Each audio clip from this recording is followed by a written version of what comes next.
अस्सलाम वालेकुम। तो कैसे हैं आप सब फ्रेंड्स। आज मैं आपसे काफ़ी यूनिक और अलग और सर्दियों से related tips and tricks share करने वाली हूँ। आई होप कि आपको काफ़ी पसंद आएंगी। तो मेरी तमाम किचन टिप्स एंड ट्रिक्स हैं यूनिक और उनमें छुपी है एक मिस्ट्री। तो चलते हैं उन्हीं मिस्ट्री को अपनी वीडियो में कवर करने के लिए। सबसे फर्स्ट टिप जो है मेरी वो है अंडे के छिलकों को लेकर। तो यहाँ पर मेरे पास गिफ्ट आए थे, अंडे देसी अंडे थे, ये गिफ्ट आए थे। तो मैंने सोचा कि देसी अंडे के छिलके हों और उतने फ़ायदेमंद भी होते हैं तो उनको फेंकना तो बिल्कुल इनके साथ गलत होगा।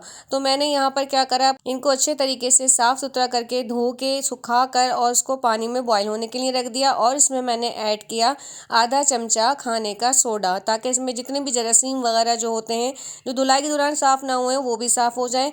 और चंद ड्रॉप इसमें मैंने डाले हैं विनेगर के। इससे इनकी जो सफाई है वो बड़े अच्छे से हो जाएगी। और फिर ये हमारे यूज़ में जब आएंगे ना, इनका जब हैरान कुन यूज़ हम करेंगे अपनी ब्यूटी के लिए, अपनी स्किन के लिए, तो ये हमें बहुत साफ़ सुथरे मिलेंगे।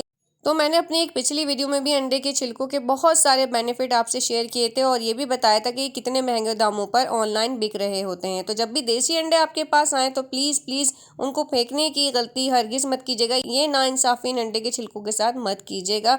यहाँ पर बहुत अच्छे से सूख गए थे तो फिर मैंने इनको मिक्सी में डाल रही हूँ। मिक्सी में डालने के बाद इसका बनेगा बहुत अच्छा सा फाइन सा पाउडर।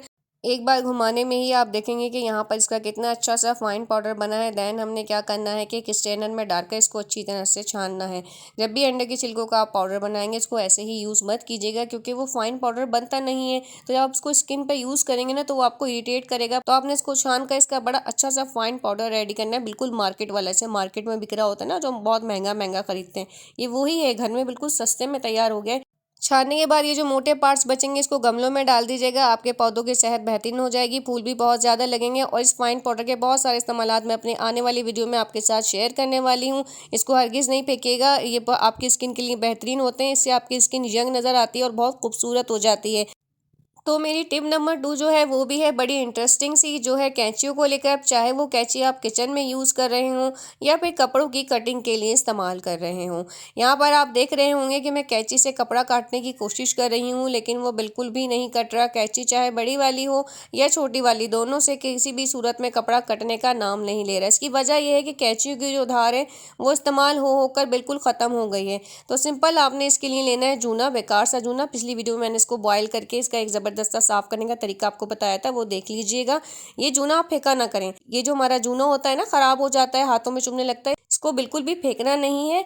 इसको लेके आप इस पर तेज़ तेज़ ना कैंची को चलाएं। कोई भी कैंची आपकी जो नहीं चल रही है ना, उसकी धार बिल्कुल ख़त्म हो गई है, जो काम नहीं कर रही, वो जो कहते हैं ना कि बिल्कुल कट्ठल हो गई है, तो उस कैंची को लेकर ना आपने इस पर तेज़ तेज़ चलाना है। ये कटेगा नहीं, इतना स्ट्रॉन्ग होता है कि ये कटता नहीं है। बस इस पर आपने क्या करना है, कैंची को तेज़ तेज़ चलाने से, कपड़ा कटिंग के लिए हम कैंची को चलाते हैं ना, बस वैसे ही आप इस पर 1 मिनट के लिए कैंची को चला लें। और ये टिप आपको पसंद आई हो तो प्लीज़ एक लाइक और सब्सक्राइब कर दीजिएगा। और फ्रेंड्स, आप मुझे किस सिटी से देख रहे हैं ये ज़रूर शेयर किया करें, मुझे बहुत अच्छा लगता है। यहाँ पर मैं आपको कैंची के रिजल्ट दिखा रही हूँ।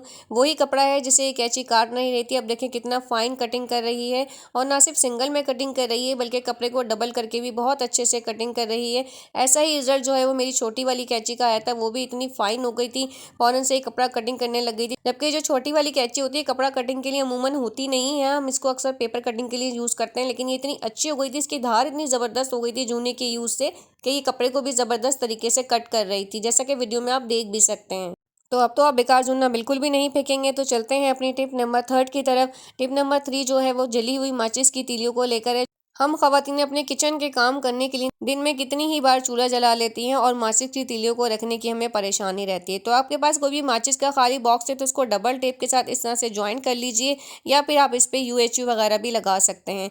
तो नीचे वाला जो आपका बॉक्स होगा ना, उसमें तमाम जली हुई माचिस की तीलियां रखती जाएं, यहाँ वहाँ बिखरेंगी भी नहीं। और दूसरा है कि बच्चों के हाथ भी नहीं लगेंगी। अक्सर बच्चे ये माचिस की तीलियां उठा लेते हैं और फिर उसको यहाँ वहाँ कान नाक में अपने डाल रहे होते हैं। तो उस तरह से आपकी माचिस की तीलियां सेव हो जाएंगी।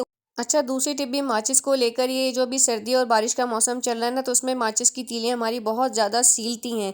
जब भी जलाने के लिए निकाले ना तो जलने का नाम नहीं लेती। तो उसका एक ज़बरदस्त सा हल आपके लिए लेकर आई हूँ। करना आपने कुछ भी नहीं है, माचिस की सारी तीलियों को आप सबसे पहले बाहर निकाल लें और उसके बाद आपने इन तीलियों को निकाल कर करना ये है कि कोई भी आपके पास खाली बॉक्स पड़ा हुआ है, वो बॉक्स किसी भी चीज़ का हो, प्लास्टिक का हो या टिन का हो, वो बॉक्स लेके आपने उसमें सारी अपनी माचिस की तीलियां डालनी। और इस बॉक्स के कैप का बनाना है एक ज़बरदस्त सा जुगाड़।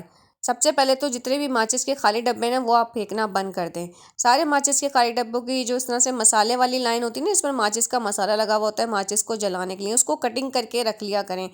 यकीन मानिए इसका आगे जो मैं आपको इस्तेमाल बताने वाली हूँ ना, वो आपके इतना काम आएगा कि आप इस तरह से माचिस के खाली डब्बों को कभी भी नहीं फेंकेंगे। ये देखिए इस तरह से ये निकल कर बाहर आ गए हैं। आपके पास डबल टेप है या यूएचयू वगैरह है, जो भी चीज़ आपके पास चिपकाने के लिए मौजूद हो, बस आपने इन दोनों को लेकर बॉक्स के खाली वाले कैप पर इसको पेस्ट कर देना है और पेस्ट करने के बाद आप इसको कवर कर दें। अब आपके माचिस की तीलियाँ सीलेंगी भी नहीं और जो मसाले वाले हमने इसके पार्ट्स काटे थे ना, ये भी नहीं सीलेंगे, बिल्कुल फ्रेश रहेंगे और आपको जब भी माचिस जलानी होगी आसानी से आपकी माचिस जल जाएगी। और अगर आपके पास कोई भी खाली बॉक्स नहीं है ना, तो आप ये कर सकते हैं कि अपने मसाले वाले डब्बे लेकर उन पर इसको पेस्ट कर सकते हैं। ये तरीका आपके लिए और भी आसान हो जाएगा क्योंकि मसालों के डब्बे एनी टाइम हमारे सामने ही होते हैं। तो फिर आपको मेरी ये वाली टिप कैसी लगी? तो फ्रेंड्स, है ना काम की टिप। यहाँ पर मैंने पेस्ट करने के बाद बॉक्सेस को लगा दिया है। अब चलते हैं अपनी टिप नंबर 4 की तरफ। मेरी ये टिप बड़ी ही अमेजिंग से है जो आपका माचिस का खर्चा भी बचाएगी और बिजली का खर्चा भी बचाएगी। माचिस की तीलियाँ जब भी सीलती हैं, जलती नहीं हैं, तो हम बड़े परेशान होते हैं और इस नमी वाले मौसम में तो माचिस हमारी काम करती ही नहीं है। तो आपने क्या करना है, अपनी इस्त्री को ऑन करना है और माचिस के मसाले वाली साइड को इसके ऊपर हल्के हल्के से फेरना है। तमाम साइड जो है ना माचिस के बॉक्स की, वो आप इस्त्री के ऊपर अच्छे से फेर दिएगा। जिस तरह से मैं कर रही हूँ बिल्कुल उसी तरह से कीजिएगा और प्लीज़ अपने हाथ का ख्याल रखिएगा, कहीं आपका हाथ ना जल जाए। इसमें कोई शक नहीं कि इस टिप से आपकी माचिस A1 हो जाएगी और बेहतरीन जलेगी। लेकिन आया ये तरीका ठीक है? इस तरह से माचिस को सेट करने का क्या ये तरीका ठीक है और हमें क्या ये तरीका अपनाना चाहिए? और आप बोलेंगे अभी तो मैं आपको बिजली की बचत का तरीका बता रही थी और यहाँ पर मैं आपको इस्त्री ऑन करके माचिस गर्म करना सिखा रही हूँ। तो थोड़ा सा सब्र कीजिए, रुक जाइए। इसका रिजल्ट दिखाने के बाद आपको मैं एक इतनी सस्ती सी टिप बताऊंगी जिससे आपकी माचिस एकदम A1 रहेगी और बेहतरीन जलेगी। तो जनाब, इस तरीके के ज़बरदस्त रिजल्ट्स आप खुद अपनी आंखों से यहाँ पर देख सकते हैं कितने अच्छे से हमारी माचिस जल गई है, लेकिन बिल का खर्चा भी बहुत बढ़ गया है। तो आपने क्या करना है, चूल्हे पे कोई हांडी आपने चढ़ाई हुई, तो आपने क्या करना है, चूल्हे की जाली पर माचिस को इस तरह से रख देना है। तो वहां पर भी आपकी माचिस बिल्कुल वैसे ही सूखेगी जिस तरह से इस्त्री पर सूखी थी। तो मेरी नन्ही मुन्नी सी कारामत टिप आपको ज़रूर पसंद आई होगी। टिप नंबर 5 है, आजकल की सबसे बड़ी परेशानी को लेकर। बारिश का मौसम है, सर्दियां हैं, कपड़े हैं कि सूखने का नाम ही ले। तो यहाँ पर तो मैंने कपड़े पतीले में डालकर चूल्हे पर ही चढ़ा दिए। आप भी सोच रहे होंगे कि ये मैं क्या करने लगी हूँ, कपड़े जलाने लगी हूँ पतीले में डालकर। तो नहीं जनाब, मैं यहाँ पर ऐसा कुछ भी उल्टा सीधा नहीं करने वाली, बल्कि आपकी बहुत बड़ी परेशानी को हल करने वाली हूँ। हल्की सी आंच पर चूल्हा जलाकर पतीला उस पर उल्टा करके रख दीजिए और जैसे ही आपको लगे कि पतीला हल्का फुल्का गर्म हो गया, फ़ौरन से गैस को बंद कर दें। गैस का ज़्यादा खर्चा बिल्कुल नहीं करना है आपने।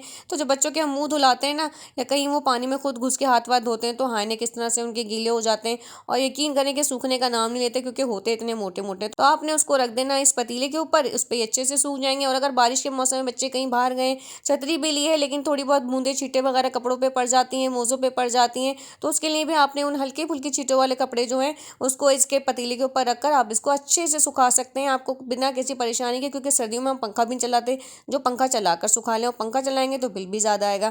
तो फ्रेंड्स, इस तरीके से आप ढेरों ढेर कपड़े एक ही टाइम में सुखा सकते हैं। आपकी तरफ अगर बारिशें चल रही हैं और धूप नहीं निकल रही, तो फिर तो ये तरीका आपके लिए बेस्ट हो जाएगा। बस थोड़ी सी ही गैस ऑन कीजिएगा, उसके बाद फौरन से बंद कर दीजिएगा। पतीला जो है वो अच्छा खासा गर्म हो जाएगा और आपके सारे कपड़ों को ड्राई कर देगा। तो मेरी किचन टिप्स एंड ट्रिक्स आपको कैसी लगी मुझे ज़रूर बताइएगा, मुझे आपके कमेंट का इंतजार रहेगा। और हाँ, सब्सक्राइब करना मत भूलिएगा। नेक्स्ट वीडियो तक के लिए अल्लाह हाफिज़।